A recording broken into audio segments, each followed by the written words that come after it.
everyone, I'm aka the Draco, and I'm back with another video. I've been gone for a little while, really because I've been procrastinating making this video, but I was like, I might as well make it. Like, why not? I'm gonna just tell my story of how I got taken away from my mom, you know, the manipulation that my foster mother used to do to me, and yeah. I'm laughing because I'm very uncomfortable right now, but at one point she had them drug me up, and it's just a lot going on in this. I'm gonna start off with telling you guys a little bit about like my family, and I'm very uncomfortable right now. Like, this is crazy. Like, this is, I like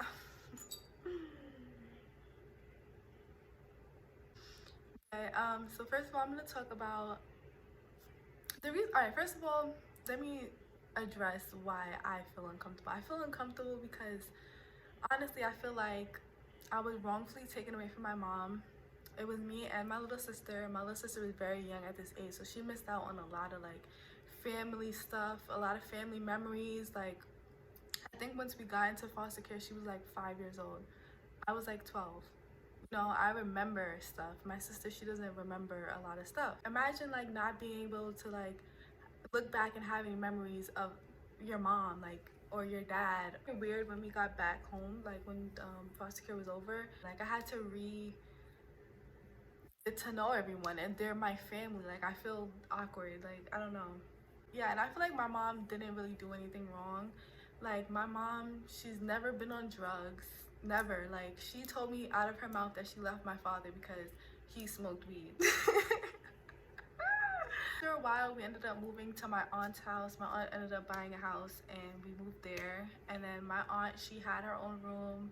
My older sister and my cousin, they had their own room. And then my boy cousin, he had his own room. And then me, my little sister, and my mom, we slept on a blow-up bed in the living room. And that blow-up bed had a hole in it. I remember we was always on the floor like by morning time. My mom, she always used to like I always remember my mom cleaning the house. She cooked dinner. We had a home cooked meal every day, every night. You know, after school, my mom would come home and cook. At the time, she was in college. My mom graduated from college through this time. So let me get into the story about how everything changed. So this one day I was coming home from school. Like every other day when I would come home from school, I would just like come home, play until my mom get home. I would go outside playing with all my friends and shit like that. And then when my mom got home from school, she was like, get in the house, do your homework.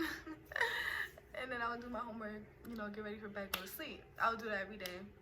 That was the routine. So this one day I was coming home from school. After I hit that corner and I like walked past the house, I heard screaming.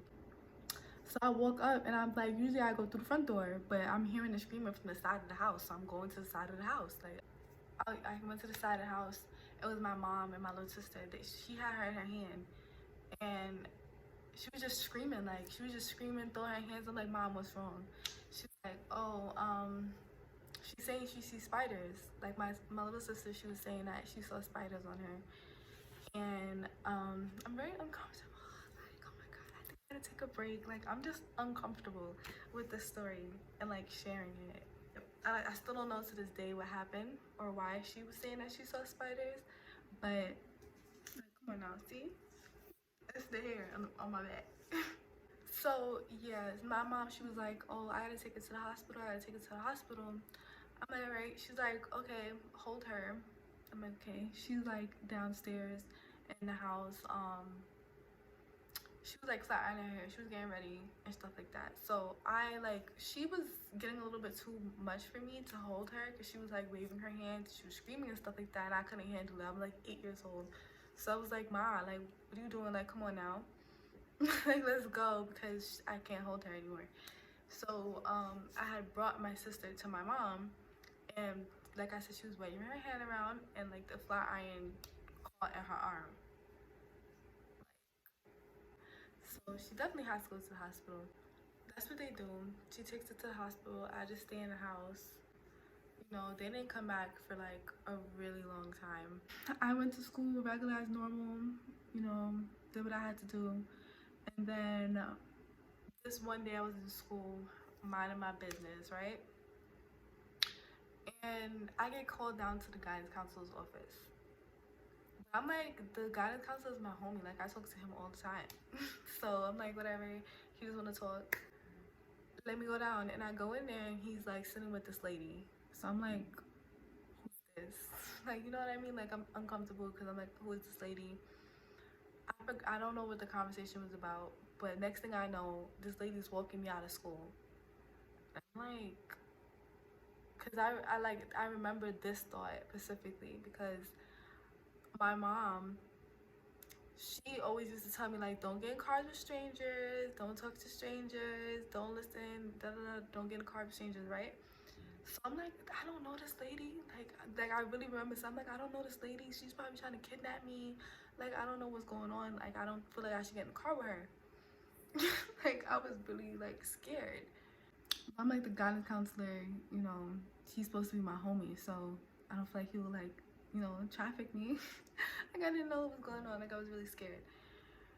And then I got in a car with the lady. She took me to this place. So we went on this place on Jamaica Avenue, and she took me and she just put me in this room. It was like this big ass room and had like wooden kitchens, like a wooden toy kitchen. I had chairs all around it. It was a little dark. And I was the only person in there for hours, like for hours. I was in there for hours. No, I didn't know where I was. I didn't know this lady. I was scared. And I'm just sitting in here and I'm just like, what's happening? A few hours later, they took me out and they brought me to this other place in Forest Hills. No, I think at that time my sister was there. Like, I met up with my sister at that time. And I'm like, what's going on? She's like, I don't know. Like, I didn't know what the fuck was going on. Nobody really told me nothing. From there, they brought me to my grandmother's house. Me and my little sister, we stayed at my grandmother's house and this is my dad's mom. So we stayed there for about a year and a half. And then she couldn't take care of us anymore, so we got put in real foster care. Yeah, then it was like, yeah, y'all staying with her, whatever. She had her mom and her husband. Her mom's husband was there and she was single. I always felt it was like very weird because they was like, oh, we don't want y'all around him. Don't talk to him because I don't want nobody lying on him saying that they touched him. I'm like, why would we lie about that? Like, why was that your first thought? Yeah, I always thought that was weird, but I didn't really talk to him like that. I just really just stayed away from him because that was weird. My first day in the house, she was very nice. The first day in the house, she just let us go in our room and she just left us alone for the day. The next day, that's when she was really talking to us and stuff like that. She was like, oh, my name is da da da da. She was like, I don't feel like y'all should call me by my name. Like, y'all should like make up a nickname for me. I'm like, okay, how about we call you Peaches? She's like, okay, Peaches is cute. She was like, oh, and you know, like everything was like real casual. Like, she just like fit it into the conversation. She was like, oh, you know, y'all should, anytime somebody asks like what you guys are to me, you should say that I'm your aunt. So the longer I stayed in her house, the more she would like try to turn me against my family. She would talk shit about everybody, like everybody. Like, she had something negative to say about everybody. Like, and these people didn't even do nothing to you. Like, first it was my sister. She used to call my little sister ugly. And my sister was 5 years old. So it was like, why are you telling a 5-year-old that they're ugly? Why are you doing that? She turned me against my dad. Because at this one point, my dad, he was gonna go and spend some time with him for like the summertime, like how we used to.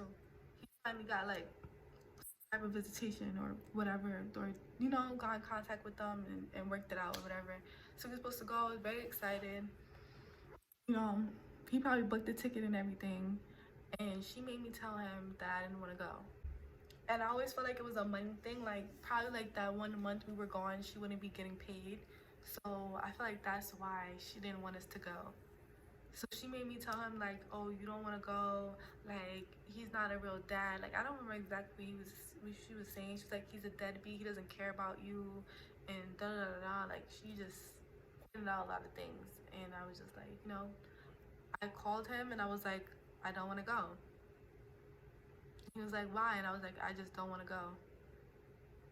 And that was really the last time that I really was in contact with my dad. Like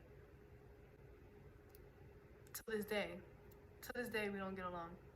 At some other point we had like overnight visits with my family, and we used to stay at my aunt's house. Me and my cousin, we was like this growing up. Like I have baby pictures, we were like this growing up. Like everything we did together. And we used to stay at their house. She used to talk so much shit about them. My cousin, she's half white, so her mom is white.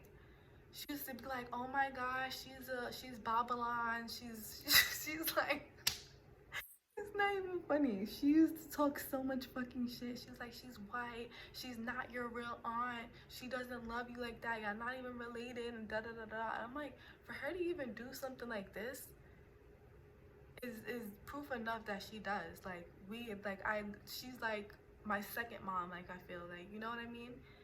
And you're just talking so much shit because she didn't want us to, like, ultimately I feel like she didn't want us to go home. Like she will find something wrong with everything and get everything shut the fuck down. She used to hype me up when I was doing bad in school. I was like, I'm very young, like at that age, so I was very naive. I was very gullible and easy to manipulate at this age. So she used to just be like, oh, anytime I would get in fights in school, anytime I would get in fights in school, because I used to fight all the time, she used to be like, oh my god, you did this, you whooped that bitch ass, da da da da. And anytime the school call, let them call, and I'ma act like you in trouble, but when you get home, you straight. And this is how it led to them dragging me the fuck up, okay? Because she went to my social worker and she was like, she's doing so bad in school. They call me every day. I don't know what to do with her. She's getting too much. Da, da. This is her manipulating the social worker into getting them to put me on ADHD medicine. And at first, it started off as small doses. Every time we went to like see this lady, she had them up the dosage. So at some point, I was like zombie. Like I was like a fucking zombie, bro. Like I would have to take it every morning. And when I would go to school, like I would be like trapped. Like it felt like I was trapped in my body. Like I would be in school, I would hear everything, I would see everything, but I wasn't in control of my body. Like I don't know how to explain it. Like the medicine made me feel like a fucking zombie. Like I would go through the day and just not be like, I was just.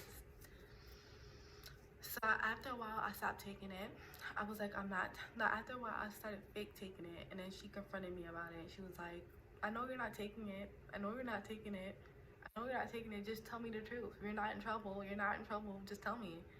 I'm like, I'm not taking it, like you know what I mean? She was like, and then she switched. She was like, you have to take it, you have to take it, da da da da. I don't want to have to tell you, and da, da, da. And I'm like, I'm not taking it. I'm not taking it. And she was like, okay, you know what? Because I like you, you don't have to take it. But let's tell them that you're taking it. Don't tell them that you're not taking it. So I always felt like she was getting paid extra for like dealing with somebody that has disabilities or hard to deal with. I always used to, honestly, she always made sure that I was like painting her in the best picture, and like anytime I would talk to social worker, I'd be like, oh my gosh, she's amazing, da da da. Like she'll tell me to say those things, and I would just say it because I'm like, I'm in this lady's house. And she always used to be like, oh, everything, it could always be worse. Like some foster parents, they feed their kids dog food, and you better be lucky I'm not feeding you dog food. And this was a regular thing that she did. Like she always used to, like, after every meeting, always used to sit in the kitchen with her mom and my little sister, and she used to just talk fucking shit. She always used to do like messed up stuff, and I always used to kind of act out towards it, but people just ignored it. At one point I stopped eating. Social worker, she didn't do nothing. I ran away for a night. Like, they called the police and they did everything and da da da da. I ended up turning myself in, but it was like, you know, like I was acting out, portraying how I felt about the situation, but nobody cared enough to, you know, have that conversation with me. Okay, so this is how me and my little sister got separated, which was the worst experience in my life. Like, seriously. Like, seriously. The drugs, that was one thing, but losing my little sister, it crushed me. We always had meetings and stuff like that. I forgot what she did to make me feel this type of way, but I was just like, you know, I already had it in my mind. I'm like, I'm not coming back here after this meeting. I'm not coming back here. And I asked her for my laptop. She didn't give me my laptop, but she had gave me my iPod. And I was just like, you know, whatever. I went to the meeting, and after the meeting went by, I went to my social worker and I was like, I'm not going back. She was like, why? And I'm like, I'm just not going back. She was like, no, you have to go back if you don't ask me, if you don't answer, you know, why you don't want to go back. And I'm like, no, I'm not going back, and I'm not answering a question.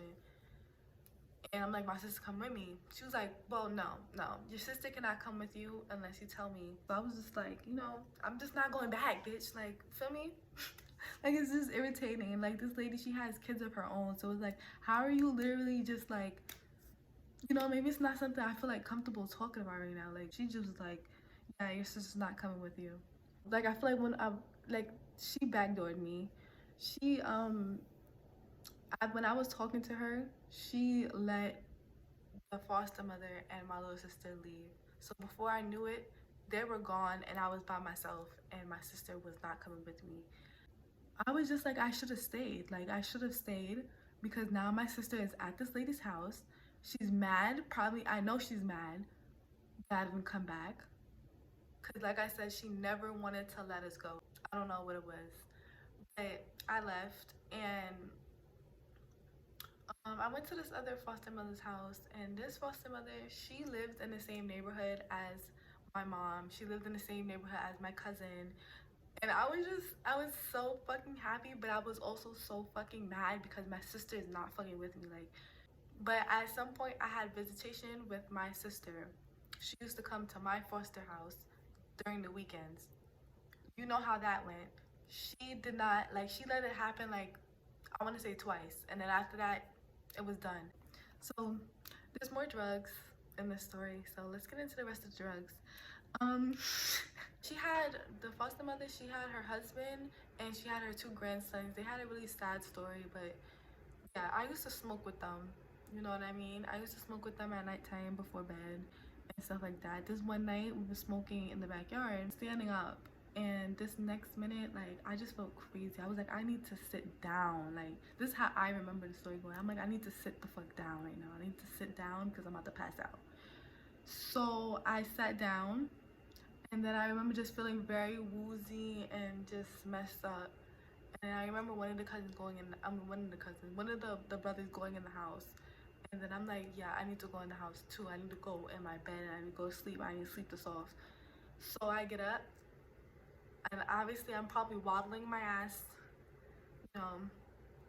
And then, like, when I go into the house, there's like stairs that go upstairs and there's stairs that go downstairs into the basement, and there's like a platform in the middle. So that's how I was coming in through from the platform. So I'm walking, and then all I'm feeling is myself falling down the stairs. Like, I couldn't even process it. Like, I didn't even process I was falling down the stairs until I stopped falling down the stairs. Like, I was messed up, and I was really messed up, and I just don't remember. Like, I had a bump on my lip. Like, I didn't even stop. You know, like when you fall down the stairs, you don't stop yourself or something. Like, I didn't. I was just falling down the stairs. Like, I remember that much. And then the brothers came. They picked me up and they brought me in my room. And then I went to sleep. Yeah, after that, I just really didn't smoke with them no more. I was like, I'm not smoking with y'all no more. I don't fuck with y'all. Don't talk to me. None of that. Like, I stopped talking to them, all of that. Like, I was like, y'all fucking drugged me. After foster care, to see my foster mother, because she was a very sweet woman, and she helped me get back to my family, because a few years, not for, I was probably there for another year. I was at my first foster home for 2 years, and then the other one I was there for like a year. And I was about to turn 18, right? Like probably like a few months. It was like, okay, now you bitch, you could go home. Now your family could go home, because once you turn 18 and you don't go back to your family, they have to pay you. They have to pay for your apartment and give you money. They didn't want to pay for my apartment. They didn't want to do that. They didn't want to do that. So they was like, y'all could go home. So I went home. Me and my sister finally went home.